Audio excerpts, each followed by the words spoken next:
안녕하십니까. 한국의 신학학의 10번째 시간입니다. 이번 시간은 예배에 대해서 이야기를 해보도록 하겠습니다. 우리가 이제 한국에서 신학하기 이렇게 하기 때문에 용어에 대한 이해들을 시도하고 있습니다. 그래서 우리가 예배라는 것도 기독교 용어는 아니죠. 우리가 한국에 기존에 있었던 제사 행위 이러한 것의 용어들을 차용해서 쓰고 있습니다. 그래서 영어로는 worship 이렇게 해서 하나님께 드리는 행위가 하나님께 어떠한 예식을 올리는 행위를 예배라고 합니다. 그래서 우리는 이 예배를 어떻게 해야 할 것인가, 또 예배가 무엇인가 이런 것에 대한 간략한 정보를 함께 나누고 싶습니다. 먼저 이 예배에 들어가기 전에 우리가 이제 우리 기독교 용어들이 국어사전에 많이 등재되어 있습니다. 그래서 이제 하나님이라는 단어도 국어사전에 등재가 되어 있죠. 그래서 옛날에는 우리가 사용했던 하나님이라는 단어가 국어사전에 없었죠. 그러나 이제 많이 사용하니까 국어사전에 하나님이라는 단어가 들어가 있습니다. 그런 중에 하나의 단어가 또 국어사전에 들어가 있는데요. 그것은 이제 축복이라는 단어입니다. 근데 우리가 이제 성경에는 하나님께서 축복하신다 이러한 말은 없습니다. 그런데 이제 우리 교회에서 하나님께 축복한다 이러한 용례를 많이 사용하니까 국립국어원에서 그것을 기독교 개신교에서는 하나님께서 복 주신다는 말을 하나님께 축복한다 이렇게 사용한다고 축복이라는 단어에 기독교에서 하나님께서 복을 주신다 이러한 용례로 단어를 편입해 놓았습니다. 이것은 좀 바람직하지 않는 것이죠. 본래 우리 한국에 축복이라는 단어가 있는데요. 이 축복이라는 단어는 복을 빈다 이러한 단어입니다. 그래서 우리 예배의 용례 사전에도 하나님은 축복하지 않고 하나님은 복을 주신다 이러한 용례를 사용하도록 하였는데요. 우리가 그런 용례를 지도를 무시하고 일상처럼 사용했기 때문에 이것이 결국 국어사전에 등재가 되어버리는 그러한 폐단이 발생했습니다. 그래서 성경에는 절대 없는 그러한 용례를 우리가 일상적으로 너무 많이 사용하다 보니까 그것이 기독교에서는 하나님이 복을 주신다는 말을 하나님이 축복한다는 말로 사용한다. 이렇게 인식을 하는 그러한 언어 구조를 약간 왜곡된 구조죠. 기존에 정상적인 단어가 있음에도 불구하고 비정상적인 단어를 정상적으로 써버리는 그러한 왜곡된 현상이 있습니다. 이러한 것은 우리가 자제를 해야 하고 절제를 해야 한다고 생각합니다. 우리가 좋은 용어들을 만들어 냈죠. 하나님이라는 단어도 우리 한국 기독교가 독특하게 사용하는 그러한 단어입니다. 세계적으로 이러한 단어를 사용하는 국가는 없습니다. 그런데 이제 이 축복한다 이것을 하나님께 붙여가지고 사용하는 것은 아주 바람직하지 못한 것이죠. 그래서 예배라는 것도 예배하면서 이걸 말씀을 드린 것은 예배도 우리가 예배의 인도자냐, 예배의 사회자냐 이러한 용어 사용 때문에 그렇습니다. 우리가 예배는 사회자가 없고 예배는 인도자, 예배는 집례자가 있습니다. 그래서 이 사회하고 인도하고 차이점이 분명하거든요. 그래서 이러한 것도 우리가 주의해서 예배에는 인도자가 예배를 인도하고 예배에는 사회자가 없죠. 그것은 우리가 사회자나 인도자나 기능이 비슷한 것 같습니다만은 사용할 때 예배에 내가 사회를 본다 이러한 표현이 아주 부적절한 것이죠. 그것은 우리가 예배가 무엇이냐라는 개념이 있기 때문에 그렇습니다.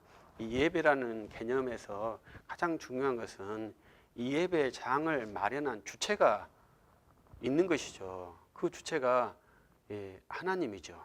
그 하나님께서 마련한 예배의 현장이기 때문에 우리가 거기에서 사회라는 말을 쓰지 않고요. 이 사회라고 말했을 때 그 사회는 공사할 때 공적인 집회 장소에서 하는 그러한 행위를 사회라고 저는 생각을 합니다. 그러나 우리 예배는 인간의 공적인 집회의 형식이 아니고 하나님께서 만들어 놓은 그러한 공적인 형태이기 때문에 인간의 형태인 사회라는 말을 쓰지 않고 인도라는 말을 쓰고 예를 집례한다, 예를 집행해서 유지한다 해서 집례자 이렇게 많이 쓰고, 통상적으로는 인도자라고 많이 쓰고 성례를 집행한다, 성례를 집례한다 이런 말을 많이 사용합니다. 그래서 이것이 언어적인 면입니다. 그러나 이 언어라는 것이 매우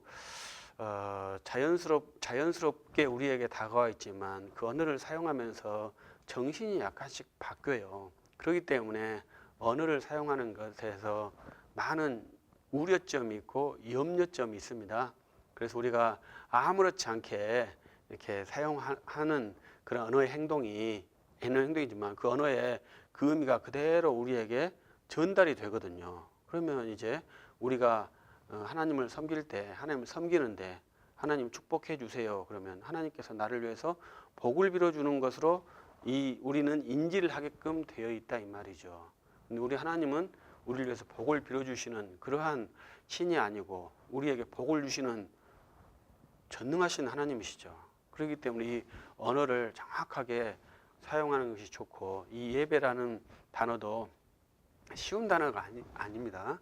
우리나라에서 이제 기독교 우리의 신을 섬기는 그러한 예식을 집례할 때 그 단어를 예배라고 하죠. 그래서 우리는 예배를 한다, 예배를 드린다, 예배를 본다 이러한 다양한 표현들이 있습니다. 저는 이제 거기까지는 제가 뭐 한다, 드린다, 본다 뭐 이것에 대해서는 왈가불가를 하고 싶지는 않습니다. 그러나 이제 우리가 예배라는 것은 하나님께서 마련한 그러한 의식이라는 것이 우리가 정확하게 인지를 해야 합니다. 그래서 하나님께서 교회에 이 예배를 하도록 교회를 만들어 주신 것이죠. 그래서 이 교회가 해야 될 고유 임무 제1번 목적이 하나님께 예배하는 것이죠. 그래서 우리가 매주일 규칙적으로 하나님께 예배를 합니다. 그럴 때마다 여러분들도 매주일 하나님께 예배를 하는데 그때 하나님이 이 예배를 만드셨다. 예수 그리스도께서 이 예배를 하도록 자정하셨다. 이러한 원리를 알고 예배를 하는 것이 굉장히 유익할 것입니다. 습관으로 그냥 주일에 와서 예배하고 집에 가고 예배하고 집에 가고 이렇게 하는 것이 아니라 이 예배는 주 하나님께서 우리 주 예수 그리스도께서 피 흘려셔서 기초를 놓고 그 위에서 우리가 하는 것이 이 예배거든요. 그렇기 때문에 이 예배에 이미 복음이 아주 집약적으로 들어가 있습니다. 그렇기 때문에 이 예배를 우리가 매우 중요하게 생각을 해야 되죠. 그래서 우리가 일주일에 예배를 몇 번 할 것인가 이런 것도 굉장히 중요한 논의점이죠. 그런데 지금은 그 언어가 많이 혼용이 돼가지고 이제 잘 모르지만 우리가 예배는 장로교는 일주일에 2번 드리게 돼 있습니다. 그래서 오전 예배하고 찬양 예배 2번 드리게 돼 있는데요. 그래서 옛날에 우리 교회 생활할 때는 새벽 기도회, 수요 기도회 이렇게 말을 했지 새벽 예배, 수요 예배 이런 말은 사용하지 않았습니다. 근데 지금은 이제 그런 것이 이렇게 뒤죽박죽 되어 가지고 새벽 예배를 한다, 수요 예배를 한다 이렇게 말을 많이 사용하죠. 그런데 왜 초창기에 우리가 수요 기도회라고 했고 새벽 기도회라고 했겠습니까? 우리가 이 예배라는 것은 주일날만 하는 그러한 예배가 공적 예배이기 때문에 그런 것이죠. 근데 한국은 특수적으로 수요일날도 집회를 가졌기 때문에 거기를 기도회라고 했고 또 새벽에도 모였기 때문에 그것도 기도회라고 하죠. 근데 예배라는 말은 거기에 붙이진 않았죠. 근데 언젠가부터인가는 구역 기도회라는 말은 많이 없었는데 구역 예배라는 것이 또 있죠. 이 구역 예배도 이 주일날 예배하고는 좀 다른 형태의 예배죠. 그래서 이러한 다양한 예배들이 생기다 보니까 저는 이제 정작 이 주일에 드려야 할 예배의 집중도가 떨어진다 이러한 아쉬움이 많습니다. 그래서 우리가 성경에 모이기를 힘쓰라. 그래서 365일 교회에 모여야 될 것처럼 생각하지만 하나님께서는 우리에게 6일 동안 힘써 일하라고 명령하셨고 7일째 쉬고 하나님을 섬기라고 이렇게 우리를 구성해 주셨죠. 그렇기 때문에 우리가 6일 동안 힘써 일할 수 있는 구조가 돼야 되고 하루를 구별해서 쉬고 예배하는 그러한 삶의 구조가 합당한 그리스도인의 구조라고 생각합니다. 매주일 교회에 나와서 예배를 하고 기도회를 하고 모이고 이것은 모이기를 힘쓰는 것이 아니라 6일 동안 충성해야 될 일반적인 그러한 자기 사역에 대한 어떻게 보면 의무를 게을리하는 그러한 폐단이 있습니다. 그래서 우리가 교회 중심이란 말이 약간 그러한 쪽으로 유도시키는 언어라고 보는데요. 교회 중심이란 말은 그런 것이 아니고 우리가 항상 교회를 중심으로 이 하루의 예배를 위해서 6일 동안 그 모든 세팅을 하는 것을 교회 중심이라고 말할 수 있습니다. 이슬람 교도들은 메카 중심이죠. 그러니까 메카를 매일매일 가는 게 아니고 한국에서도 메카를 향해서 기도를 하는 것이죠. 그래서 우리가 교회 중심이라는 것은 매일매일 교회에 오는 것이 아니고 교회에서 주어진 말씀, 강단에 선포된 말씀을 내가 기억하고 일주일 삶 속에서 그것을 응용하고 적용하고 그것을 이해하려고 노력하고 이렇게 다시 교회로 돌아오는 그런 순환 구조를 말하는 것이지, 형식적으로 실제적으로 매주일 매일 예배당에 와서 기도하고 예배당에서 도장 찍고 출근부 도장 찍고 이런 것이 교회 중심은 아닐 것입니다. 가장 중요한 것은 주일에 선포되었던 목사님이 선포한 그 복음을 잘 이해하고 왜 목사님이 이렇게 복음을 선포했는가, 그래서 이 복음의 말씀이 나에게 어떻게 적용이 되었고 어떻게 삶 속에서 내가 하나님의 백성으로 예수 그리스도의 백성으로 살 것인가, 이러한 것을 통해서 내 삶 속에서 그리스도인으로서 살아가는 것이 교회 중심의 삶이라고 볼 수 있습니다. 여기서 이제 우리가 예배라는 것을 제가 한 것은 우리의 예배가 몇 가지 약간 수정하고 싶은 그러한 개념이 있어서 이 내용을 찍고 있습니다. 제일 먼저 삶으로 예배라는 말이 바람직하지 않다고 생각합니다. 우리가 365일 하나님과 동행하고 호흡이 있을 때마다 호흡 있는 자가 여호와를 찬양하는 것이 매우 지당한 것입니다. 그런데 우리가 삶으로 예배라는 말은요, 이 예배라는 단어가 남용된 그러한 케이스 중에 하나라고 생각합니다. 제가 서두에 말드렸듯이 예배는 주일날 드리는 예배가 공적 예배거든요. 그것은 협상할 수 없는 예배입니다. 공적 예배는 반드시 집행해야 될 예배죠. 교회가 있는 한 주일 예배를 반드시 해야 합니다. 수요 예배는 쉴 수도 있죠. 새벽 예배도 쉴 수도 있죠. 구역 예배도 구역원들이 협의해서 쉬기도 하죠. 그러나 이 주일 예배는 당회가 협의해서 쉴 수가 없습니다. 당회가 협의해서 주일 예배 시작하면 그것은 바로 교회 문을 닫는 것과 같은 거예요. 그것은 왜 그런 일이 발생하냐면 이 예배라는 것은 공적인 현상이고 이 예배는 당회가 만든 게 아니고 주 예수께서 만들어 놓은 것을 당회가 위임받아서 행하는 것이기 때문에 예수님께서 명령하신 것을 당회가 임의로 결정하는 것이 가당치 않기 때문에 그렇습니다. 그러나 우리 수요 예배는 쉴 수도 있죠. 협의해서 새벽 기도에도 쉴 수도 있고 구역 예배도 쉬기도 하고. 근데 삶으로 예배란 말은 어떻게 가능하겠습니까? 예배라는 것은 항상 예배에 집례자가 있어야 되고 예배 드리는 대상이 있고 거기에 다양한 그 형식이 있는데 이 삶으로 예배에서는 뭐가 있을까요? 아무것도 없는 것이죠.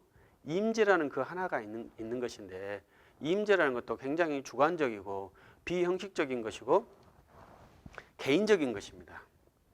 예배는 절대 개인이 할 수가 없거든요. 예배는 항상 두 사람 이상이 있어야만이 예배를 할 수 있습니다. 개인으로는 예배를 할 수가 없죠. 그렇기 때문에 예배하는 자는 항상 대상을 사모하게끔 돼 있죠. 그리스도인을. 둘이 만나서 예배를 해야 하거든요. 그래서 말씀을 전하는 자와 듣는 자가 함께 있어야 예배가 성립이 되는 것이지, 혼자 말씀을 전하고 혼자 듣는 그러한 형태는 예배가 아니죠. 그러니까 설거지하면서 하나님 임재가 와서 이것이 삶으로 예배인가 하고 혼자 좋아한다는 것은 예배를 누가 만들었는지, 예배를 왜 하는지, 예배의 유익이 무엇인지, 이러한 모든 예배의 개념을 쌍그리 없애버리는 그런 아주 무서운 개념이라고 생각을 합니다. 그래서 저는 이 삶으로 하는 예배에 대해서 매우 우려를 갖고 있습니다. 그래서 이 영상을 보시는 분들이 삶으로 하는 예배가 바람직하지 않다, 이렇게 한번 제고를 해주시기를 바라고요. 우리가 이제 우리 동료들의 설교를 듣다 보면 365일 하나님과 동행하는 삶, 이러한 멋있는 표어들이 있더라고요. 근데 우리가 365일 하나님과 동행하는 삶이 멋있는 표어지만, 저는 제가 또 반복해서 말합니다만은 6일 동안은 내 일에 최선을 다하는 삶이 정말로 멋있는 삶이라고 생각합니다. 그리고 그 최선을 다한 그 피로의 대가가 하루의 쉼이고 충전이고, 다시 6일 동안 최선을 다하는 삶을 살 수 있도록 다시 재충전을 하는 것이 이 하루의 텀이거든요. 그래서 365일 하나님께 영광을 돌린다고, 하나님과 동행한다는 그 말의 아주 위험성이 이 주일의 준수에 약화가 아주 우려돼요. 주일 성수에, 주일에 드리는 예배에 약화가 아주 우려되는 말씀입니다. 그래서 이 예배라는 것이 소홀히 되는 것이 저는 매우 염려스럽습니다. 그래서 삶으로 예배라는 것에 대해서 여러분들이 다시 한번 생각해 보고, 이 예배는 반드시 그 집례자가 불러야 하거든요. 집례자가 그 세우고 불러서 거기에서 예배를 하는 것입니다. 그런데 내가 세워서 내가 여기를 하나님을 오라 해서 그렇게 예배를 드리는 게 아니고, 하나님께서 여기에서 예배를 드리라고 백성들을 부르는 것이죠. 이러한 방식으로 예배를 생각해야 합니다. 내가 여기에서 하나님 오세요 해서 하나님이 와주시는 그러한 예배는 우리 열왕기에 보면 산당적인 예배죠.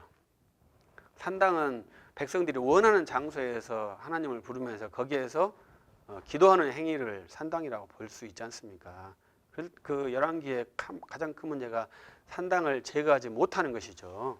그런데 우리들도 그러한 그 패배하는 원인 중에 하나인 그러한 것이 여전히 우리의 삶 속에 있다, 이러한 우려가 있습니다. 그래서 삶으로 예배라는 그러한 용어의 위험성이 있다는 것을 말씀드리고 싶고요. 그리고 이것은 이제 우리가 사용하지 않는데, 옛날에는 열린 예배라는 말을 많이 사용했죠. 근데 열린 예배란 말이 용어적으로 안 맞다고 이미 판정이 됐습니다. 그것은 제가 누누이 말씀드렸듯이 이 예배라는 것은 형식, 그 다음에 부름, 그다음에 예배 드리는 자의 자격, 이런 것이 다 포함이 되어 있습니다. 그런데 예배에는 반드시 신자가 참석하게 되어 있거든요. 그래서 불신자도 참석했으니까 불신자도 참석한 예배이지 않느냐, 이렇게 말할 수 있습니다만은 그 공간 안에 참석했을 뿐이지, 예배는 항상 그 사도신경을 공적으로 고백하고 또 교회에 등록된 회원들의 예배가 합법적인 예배죠. 그러나 이제 외부에서 이렇게 방문해서 드리는 예배, 그들과 함께 동승해서 드리는 예배, 이런 것은 가능은 하겠지만 가장 정상적인 것은 그 회에 명단이 있기 때문에 그 교회에 명단이 있는 사람들이 이제 드리는 예배가 합법적인 예배죠. 근데 열린 예배라는 것은 불특정 다수와 함께 예배를 한다는 거지 않습니까? 그럼 이 예배가 이미 신앙 고백도 없고 누가 누군지도 알 수도 없고 이러한 것은 예배라고 말을 붙일 수가 없는 그러한 성격입니다. 그래서 이러한 행위를 지금은 이제 바꿔서 구도자 집회라고 예배라는 말 빼고 이제 집회라는 말을 사용했죠. 그냥 구도를 하는 복음을 전도하는 목표, 순수 복음, 불신자를 신자로 만드는 복음을 전도하는 집회로 그러한 용어를 지금은 사용합니다. 그래서 옛날에 우리가 사용했던 그러한 열린 예배라는 것이 부당한 것이 있고요. 그리고 이것은 좀 더 우리 한국 교회가 지금 토론하고 있는 것 중에 하나인데요. 가정교회라는 그러한 시스템이 있습니다. 근데 이 가정교회라는 것은 성경적인 것이라고 말할 수 있겠죠. 그러나 이 교회가 교회를 가질 수 있는 그러한 구조는 없습니다. 우리 교회는 이미 노예라는 한 틀 안에 있는 교회거든요. 교회가 무엇이냐 했을 때 우리 장로교회는 이 노예가 교회입니다. 노예 안에 있는 개교회, 개교회를 우리는 지교회라 하거든요. 그래서 이 지교회가 또다시 교회를 가질 수 있느냐, 이러한 행정적이고 정치적인 문제가 이 가정교회에는 있습니다. 그래서 이 당회가 그 임의로 교회를 만들 권한이 없죠. 그러나 이제 원래 이제 개교회가 지교회를 가질 수는, 한 목사가 여러 교회를 담임할 수는 있죠. 그러나 이 개교회의 지교회는 아닙니다. 다른 형태의 교회죠. 근데 가정교회라는 것은 한 교회, 지교회, 브랜치를 만들었다는 것인데 그것은 이미 노예와 교회와 또 하나의 교회를 만들었기 때문에 새로운 질서를 만드는 형식이거든요. 그래서 거기에서 예배를 하는 행동은 이 예배라는 것을 누가 결정하느냐? 당회가 결정한다고 생각하는 것이죠. 예배의 결정은 절대 당회나 노예가 할 수 없습니다. 하나님께서 하시는 거죠. 하나님께서 주시는 것을 노예나 교회가 위임받아 가지고 그것을 집행하는 것이지, 임의적으로 창안에서 만드는 그러한 예배는 아주 부당하고 하나님 앞에 할 수 없는 그러한 행동일 것입니다. 그래서 우리 가운데 우리가 21세기 최첨단을 달리는 그러한 상황이고 포스트 모던 상황이어서 어떠한 포스트 모던은 아주 그 명확한 그러한 개념화를 반대하고요, 다원화를 추구하는 사회 아닙니까? 그렇기 때문에 이래도 좋고 저래도 좋고 다 좋다, 동성애도 좋고 이슬람도 좋고 다 좋다, 무엇이든지 반대하는 것에 대해서는 폐쇄적이고 폭력적이라고 말을 하죠. 그렇지만 그리스도인은 예배만큼은 예배에 제정자가 있고 예배에 소집자가 있고 예배를 하면 받는 자가 있기 때문에 거기에 대한 명확한 인식이 있어야 합니다. 그리고 이제 마지막으로 저는 이 예배는 이제 우리가 예배를 통상 주고 받는다 이러한 형식으로 이렇게 계산을 합니다. 그래서 우리가 예배를 드리면 또 예배를 은혜를 받고 이렇게 생각하는데요. 제가 이제 목사를 한 20년 하면서 예배를 쭉 집례하면서 느낀 점은 예배 시간 전 시간이 다 드리는 것이라고 저는 생각을 합니다. 예배에서 받는 것은 마지막에 축복 시간에 받는 것 같아요. 그리고 예배 전 과정을 하나님께 드리는 것으로 개념화를 해줬으면 좋겠어요. 설교 시간도, 설교도 내가 목사님의 설교를 들어서 내가 은혜를 받는다고 생각할 수 있는데요. 그렇지 않고 내가 저 말씀을 받아서 내 모든 죄들을 씻어버리고 하나님께 거룩한 백성으로 내가 드려지는 그러한 과정으로 생각을 해주면 이 예배 전체가 하나님께 드리는 그러한 산 제물의 형식이 되어지고, 이 예배가 완료되었을 때 하나님께서 거기 백성들에게 축복을 선언해 주므로 이 하나님께서 받은 바 된 백성들을 다시 세상으로 보내는 그러한 축복 선언을 백성들에게 해주는 것 같아요. 그래서 저는 그 예배 세팅을, 예배 개념을 모든 시간 들어오면서부터 내 전 생명을 하나님께 드리는 예식으로, 그래서 모든 것을 다 하나님께 드리지 예배 시간에서 무엇을 받는 것이 아니죠. 그래서 내 생명을 드리고 내 물질을 드리고 내 시간을 드리고 내 정성을 모든 것을 다 예배 시간에 드리면 하나님께서 그 여러분이 드리는 그 예배를 받으시고 그 삼위일체의 이름으로 여러분들을 확인해주고 이제 다시 세상으로 보내는 거죠. 그럼 6일 동안 또 최선을 다해서 살아가는 것입니다. 그래서 우리가 예배할 수 있다는 것이 참 복이고 내가 예배 시간에 나를 산 제물로 드릴 수 있다는 것이 얼마나 큰 복이고 그래서 그 제물을 받으시는 그 주님 앞에 우리도 나갔을 때까지 끊임없이 거룩한 예배, 은혜로운 예배가 있기를 바랍니다.